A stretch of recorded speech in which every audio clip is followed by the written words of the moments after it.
Don't be jealous. You will be. You will be. Sorry, guys. I'm joking around a little bit right now. So I was at Mighty Comics.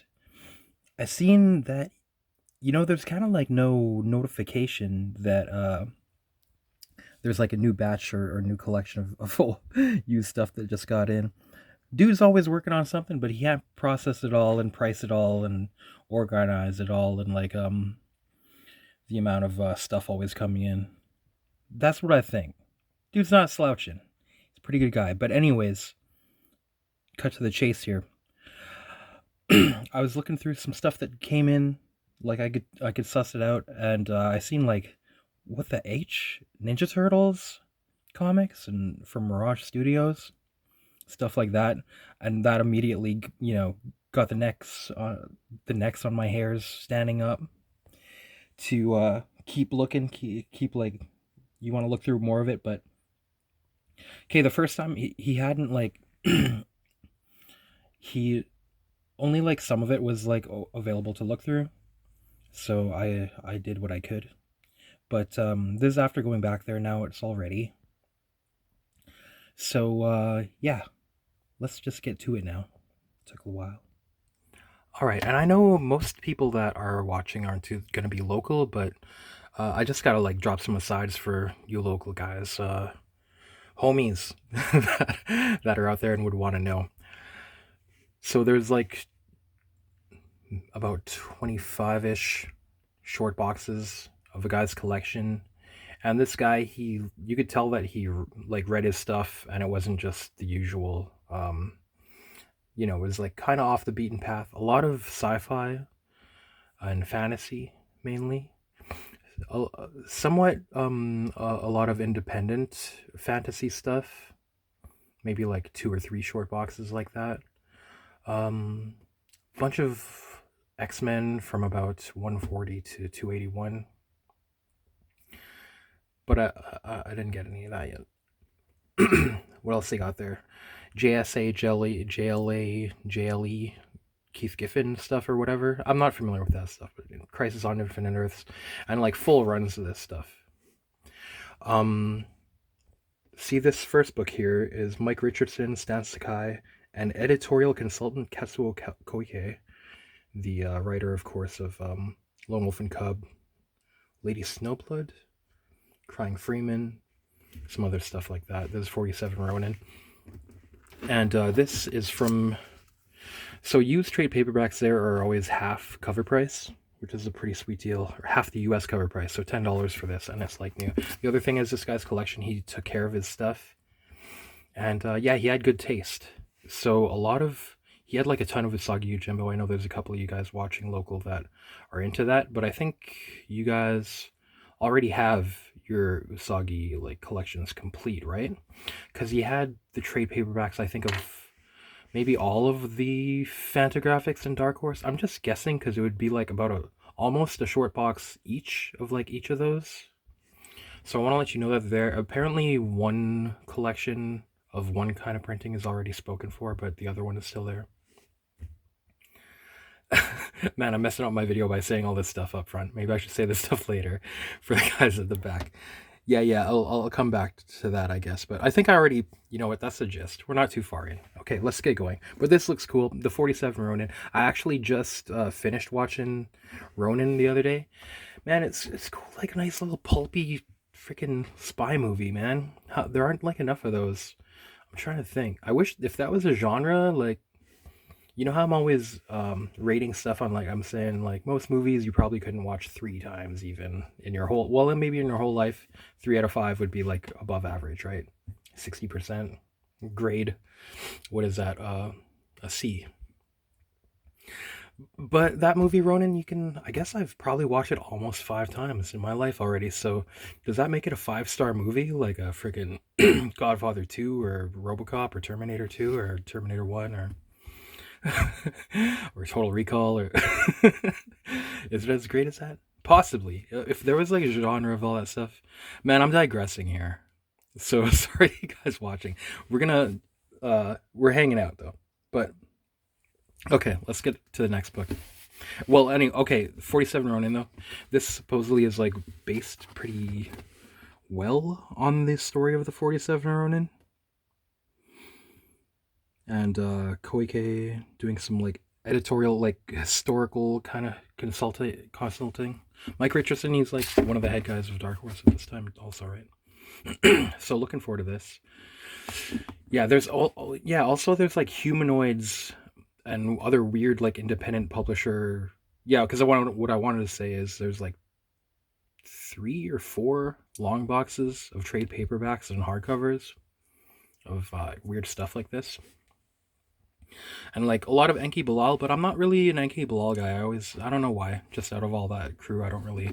I've never gravitated to his stuff that much. Nothing against him though, but okay.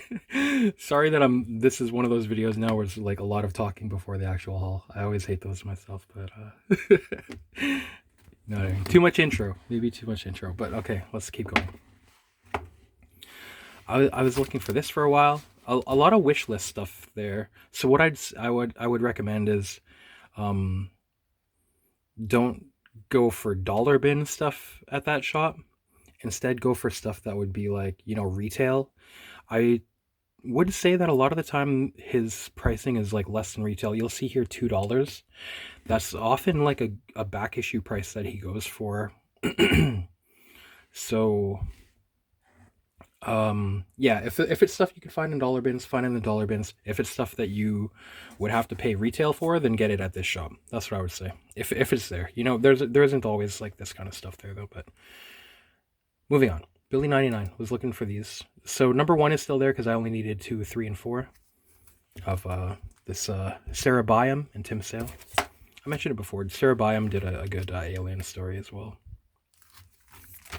Finally getting to check these out. This one is what the others. Okay, $3 because it's near mint. So, other shops might be charging like $4 to $6 a piece for this too. Commandy number 1. It is beat up though. $3. This is a second copy. I figure I might have this for the Sailor dollar bin. Sorry to break up the set over there. He was like, maybe I'll try to sell it as a run. I'm like, nobody wants a whole complete run of Commandy. I'm not sure. Maybe that's not true, but I believed it enough at the time that I convinced him to break it up. Just sell me the issues that I'm missing of my Kirby run. There might be a couple at the end that I'm missing still too, though. But number 1, second copy. I was missing this one. Number 3, I'm getting like the whole run, man. It was kind of fun to piece it together, though. Number 3, this is beat up. Most stuff was like really minty, but maybe not this kind of Silver Age stuff. Number 4, if it could be Galaxy Silver, maybe bronze, but number 8. Here we go. This is like in minty condition. Number 25.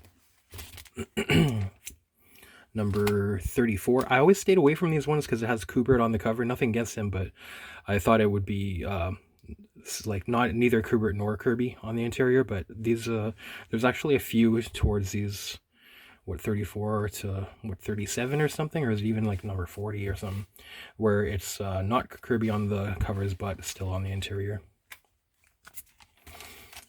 Madame Mirage. I'm not really that familiar with these, but they kind of look good enough that it's Paul Dini, one of the main guys from Batman the Animated Series writers there, right on the writing, and Kenneth Roquefort. The art looks pretty good, so Madame Mirage there's number 6. All right, sweet. Number 6. Number 3. Number 4. Number 5. Because the first time I was there, I didn't want to be annoying and like jump the gun and try to like dig into this collection that maybe had just got through the door. So I didn't want to be annoying. but I did say, like, when I saw that it was all a lot of fantasy stuff too, I was like, man, there might be Shadow the Torture in that collection, man. Or at least I convinced him to at least let me look through all the Turtle stuff. Spoiler. But Yeah, I actually messaged him a wish list of like stuff that could be in this collection. I'm like, I don't expect you to memorize this list or anything, but just, if some bells ring in your head and there's stuff to put aside. I just said like any swimsuit issues. This is a classic Marvel Illustrated swimsuit issue. Is this number one? It is, right? I think it is the first. We better look through this, shouldn't we? Otherwise, we wouldn't be the channel that we are. All right, let's begin. What do we got? Nice Wolverine ad. These fake ads, yeah, the stuff was like pretty humorous. Who are the writers? Howard Mackey. I'm just gonna names that I recognize. Fabian. Some of this stuff's not bad, man. Max Fleischer. There we go. That's the stuff. Jim Lee Psylocke. That's what you want. This is a classic Mary Jane. Was it Jusco? They even had that like as a door poster, right? You could like cover your whole door with it. Silvestri by the looks of it. Oh yeah, this is like they modeled it on the Sports Illustrated swimsuit issues. That's right. And these fake ads too. Pretty creative. George Perez. Beast ad. It's an ad for shampoo actually. This is weird how this is Jim Lee, right? But it looks a little bit clumsy-ish. You know what this reminds me of is early J. Scott Campbell. Just how it's almost there. Like it's getting there. You could tell that there's skills, but it's not quite there yet, right? Isn't that weird? How it's... This is like 1991 or 92 even, but yeah. It so looks like early J. Scott Campbell, that to me. There's that Jim Lee again. Let's get it. You know what? Maybe. No, it says Jim Lee. Okay. I'm like, how is that the same guy? The Aloha. There's that Mary Jane classic. I should just pull these out, right? I'm gonna start, man. I don't know why I'm scared to pull it, like, as if diminished value. But, like, screw this thing, man. You don't want this in there. Keep it in the poly bag. This looks so much like, at first I thought this was Mike Mignola, but it's Kevin Nowlan. So you could tell those guys, like, are kind of buddies or something, eh? Rob Liefeld. Oh, I can't tell who that is off the hop. It says McGear. Geis. Maybe this is pretty nice. Oh, it's George Perez. Sweet. Willis Portaccio, named by Scott Williams, I guess. There you go. Mark Silvestri drawing some X-Babes. That's a nice effect, that whipping the hair with the water coming off it. Psylocke, oh baby. Rogue, they all look good. He always, it almost looks, they almost look like fashion drawings. It always reminds me of like fashion illustration or something. This is nice too. Who did this? Steve Geiger for NJB.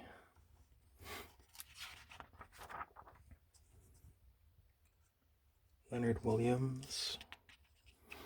JRJR.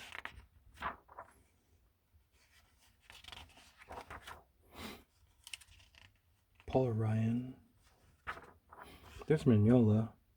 Brett Blevins. I kind of, I'm not that familiar with Brett Blevins, but I'm kind of digging his art.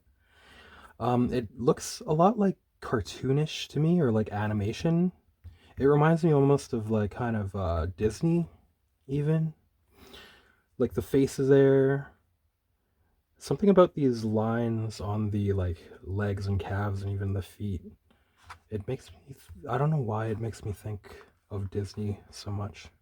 Maybe the face there and the expression and the hair covering the eye.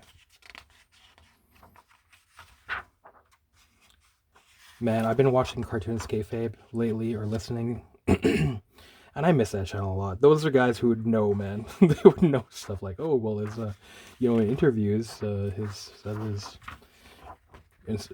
influences or blah blah. Those guys were like so knowledgeable. Like they really dug into like even old interviews and magazines and articles and stuff. Like who's gonna replace that shit, man? It's a bummer. That channel's so good. Missing that, man. Okay, moving on though.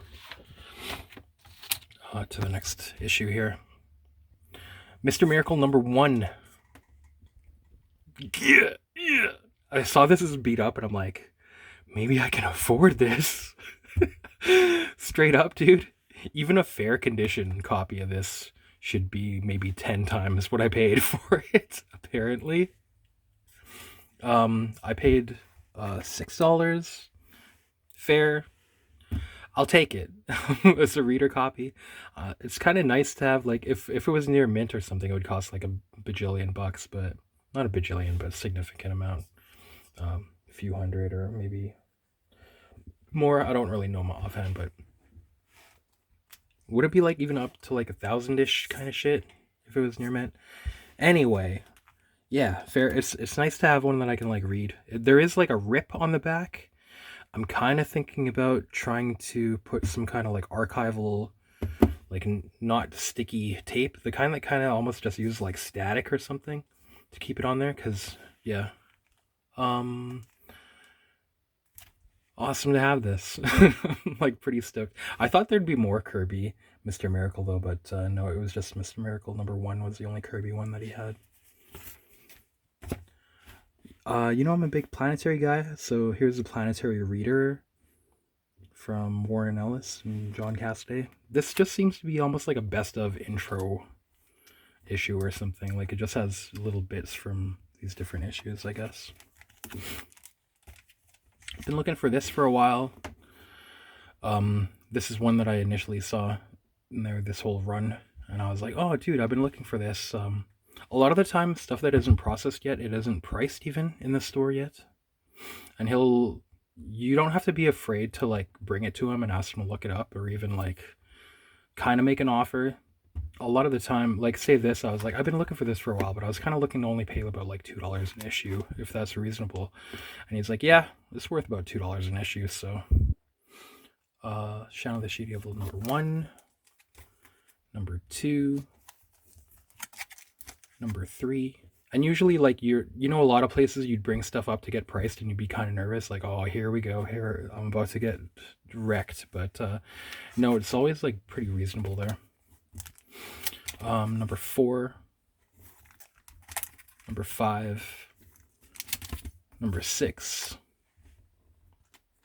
That anatomy and the poses are great. #7. Finally, because volume 2 has Frank Show covers but not interiors, right? I saw that this had the problematic Ben in Germany stuff on the cover, and I was kind of like, I'm not familiar with volume 1 of What If, and it's got Captain America, Daredevil, so I was like, I'll try this maybe. $3 because it's near mint. All right, here we go. Here's the stuff that I'm like so stoked for, man. I have the second print of this, but the first print, and it's like near mint, man. And I paid 55 for this, but 55 should be more like VG if it's like kind of beat up. Yeah. I just love this this era, or this story arc. Is it like 4, 5, 6, 7 with the Triceraton planet and stuff? One moment. Yeah, sorry about that. I guess I have allergies now. I don't want to get anything on this. It's like near mint, man. You know, I'm not crazy. I don't. You know, I'm always saying I don't mind that much about condition or anything. It's just such a huge bonus. That's all. Like I'd be happy to get a reader copy of this, but the condition is a bonus. Is this a wraparound cover? Gosh darn, think it is. I just want to go like this. Come with me. Let's look through this. This is like some of my favorite stuff, man. Is this the one where they're fighting in the fucking gladiator arena and shit? Maybe that was #5. Oh, no, it is this one, isn't it? This is like, I'm remembering back to being like 7 years old and having a copy of this. Not this printing though, but bringing it like to and from school and shit so I could like just keep looking at it. Hell yeah. Let's go.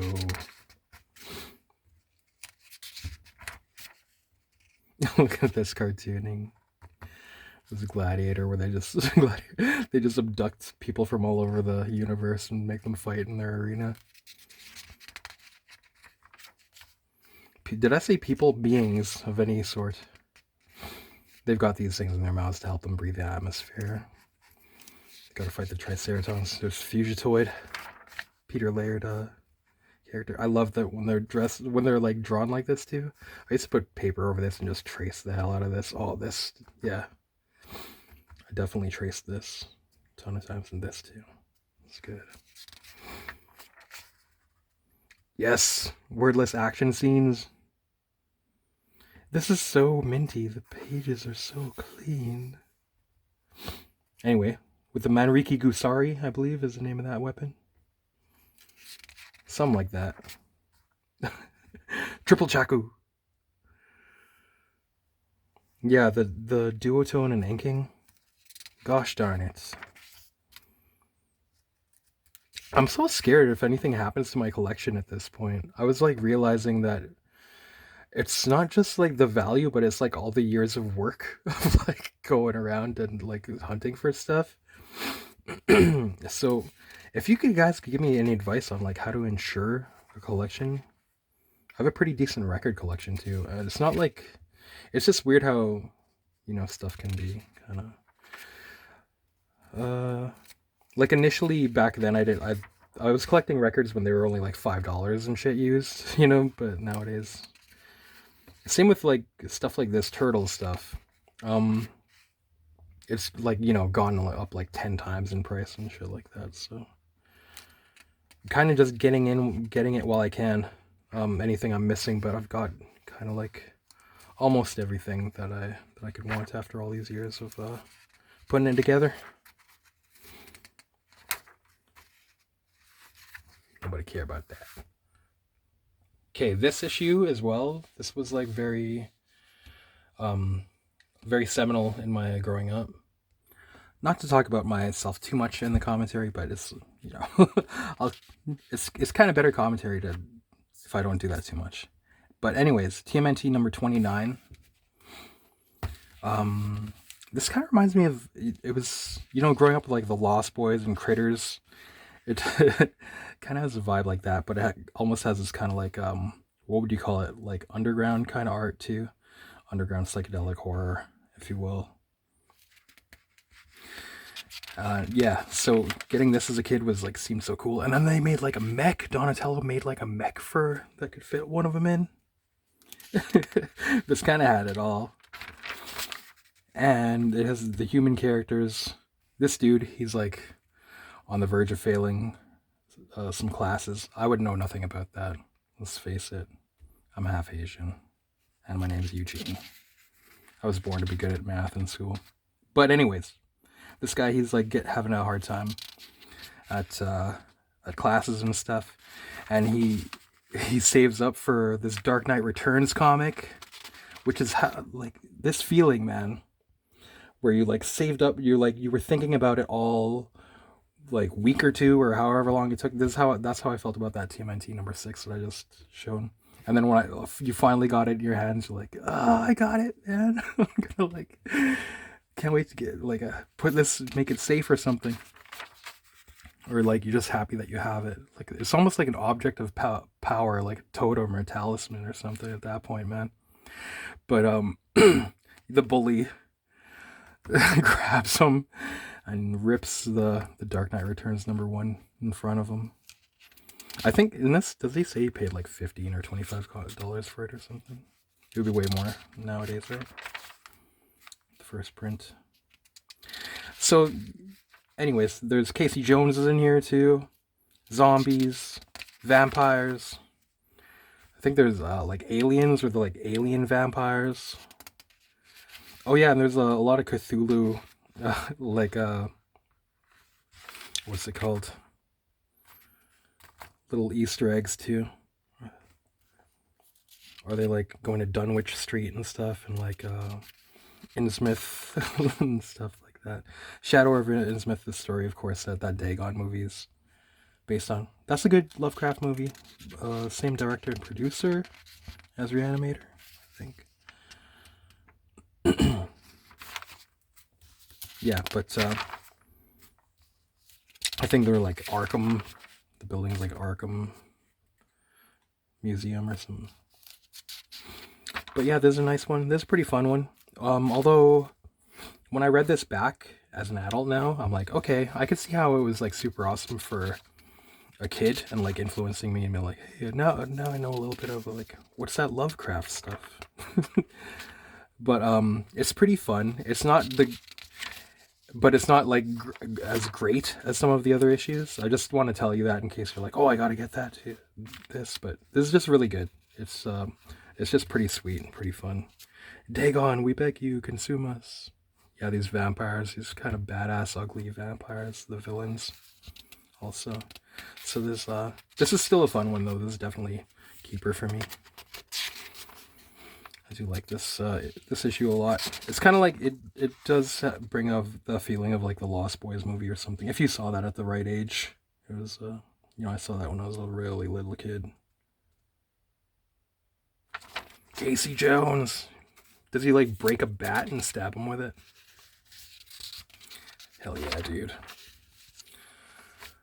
Okay, we're about halfway through the haul, so it's okay that we're taking our time. Well, these things deserve to be seen. Speaking of, this is TMNT number 33, the Richard Corbin issue. Written by Jan Sternad. I forgot about that too. Yeah, this is a classic. So this is the second copy. This might be in my for sale bin. This one I can't give to friends. It's too valuable. I don't like anybody enough. Damn, this is minty. This is minty, man.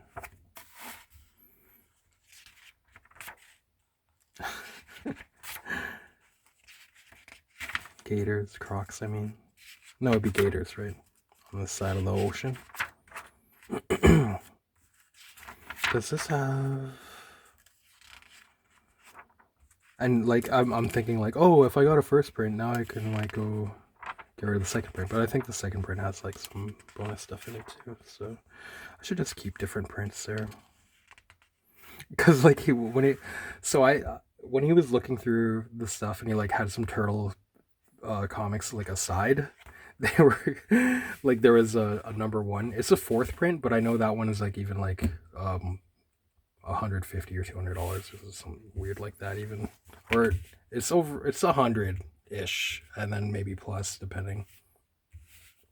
But they were kind of just like balancing precariously on like a corner of a box, and I was like, hey dude, you got more turtle stuff? Also, don't let anything happen to those. Like those ones that are right there. Even though it's a fourth printing, stuff like that. So and those of you that are just listening, this he priced them for me too. Like when I asked him about stuff. So I know some people always want to know what you paid, which is kind of cool. But yeah, so if you're wondering, visually it's there. Okay, I've always said I hated like a lot of those guest turtle or guest creator ones that would have like where it's like comedic or like just kind of like of no consequence or anything. So I always like skipped these when I saw them around issues 48 and 49. But finally, I know there's a Ninja Turtles channel. I may as well shout them out. It's called like Tatoruzu, as if it's like said by a Japanese person. It's TATORUZU, I'm pretty sure. But anyways, he's a good Turtles fan, and we have like similar tastes. But he showed these are like a lead up to the story of City at War. And holy shit, these are shit hot, man. Number 48 and 49. What's it called? The drama is real, man. And the action and stuff. It's great. This is so great. But number 50 might be up there as like one of my favorite issues of all time, probably. Now that I've read it. My favorite issues were probably always like, I really like number 17. The first like couple are pretty sweet for how iconic they are, but as far as like the reading experience and stuff, like issues 4 to 7, that story arc. Return to New York, but my very favorite would probably be like number, is it 10? Yeah, 10 Leonardo, or it's the Leonardo one shot, then it goes into issue 10, and then number 11, with 11 being like the best for the amount of like drama and well, I know it's not that much action, but the personalities and the characterization is like so wicked, so good. And this has that. Let's show a little bit. Yeah, I mentioned City Return to New York, right? Kind of the sequel to like 10 or Leonardo 10 and 11. Peter Laird and Eastman return for issue 50. And like, man, the storytelling without any words is so immersive for mood and tone. Oh, this is really minty. I'm so glad to have this. Holy shit! I told you this is what maybe you'd be jealous about if you're watching, because I know if you're not, that's cool. But for me, this is like, I'm so stoked on this, man. And the shattered state of the group of friends that even consider themselves family, the inner turmoil they're going through, the psychology and emotional internal like conflicts and roller coasters that they're on. Everything's so dire, and when there's like this like an inner war in the Foot Clan, something is going on. There's like hardly any words in this too. Oh my gosh, it's so sick. This issue is probably up there with me. Maybe number 11 and number 50, man. This is one of the best.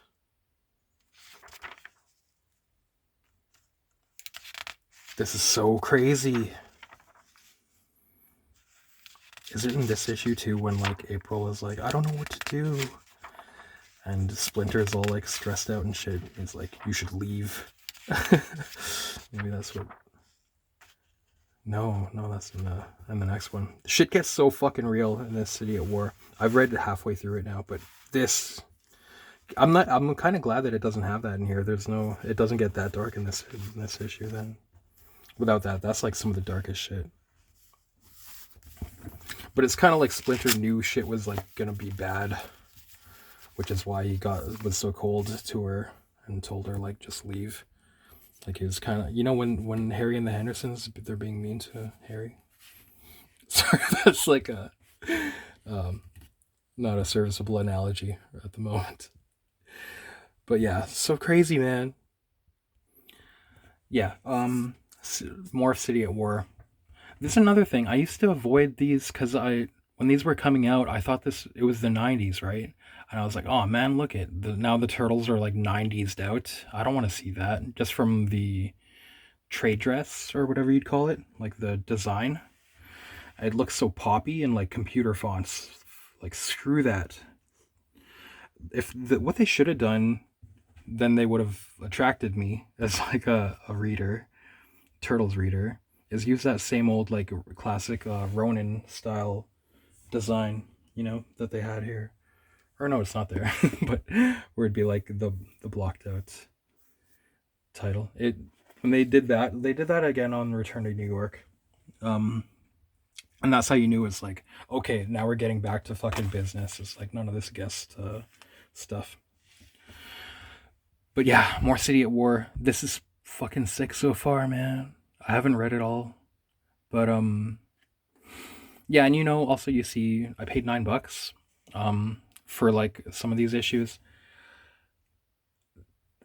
You know me, I'll never do that. I never even want to pay up to like $5 for a comic, but these are the grails to me, so we're doing it, man. Because even online, you're probably looking at about 15 maybe per issue plus shipping, which is ridiculous. So when I saw like that there was turtle stuff, I said, yeah, do you have more turtle stuff? And if you have any City at War, I'll buy that now, today. I'll buy all of them, all of the ones you have. And yes, the stars aligned, man. Holy crap! I'm lucky that I got there. It's 51, 52, 53. You almost feel um like you were chosen that day to get these. That's the amount of like mythical, like deep in your soul that this gets into. That this like can mean to a kid who's so connected with this throughout his life.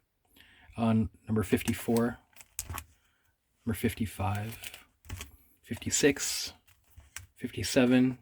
Yeah, I think I've read up to like 54, 55, 58, and 59. So there's still like some more out there, but a good start. Yeah, if you're local, go give that guy some business. Like I said, a lot of good stuff there, and I think he was consigning a lot of these because this comes from an estate of actually a former customer. I don't think I'm out of line by saying that. So yeah, it's kind of a good cause if there are keys there. He's still got, as far as TMNT goes, I had some aside that I said like, no, actually they're doubles. I don't need them. So there's the first Michael Zuli there still as of posting this, and or as of recording this, as well as there's a two-part. It might be a greater story arc, but it's got like two parts, and one of those parts has the first Space Usagi, if that matters to you. But I think that one's worth like $80 or something. So it's not you're not getting it cheap if you want that one. But yeah, I just want to let you guys know and share a little bit, and also gloat. Yeah, I got these, and you guys don't. But I hope you guys can get them soon if you want them to. Like it wasn't easy. This is like a lifetime of like looking for stuff too. That finally some stuff comes along and stuff, right? Say stuff one more time. I dare you. All right, guys. Thanks for watching, and hope you find some wicked stuff out there. Hope you find what you're looking for and things you didn't know you were looking for. All right. Cheers.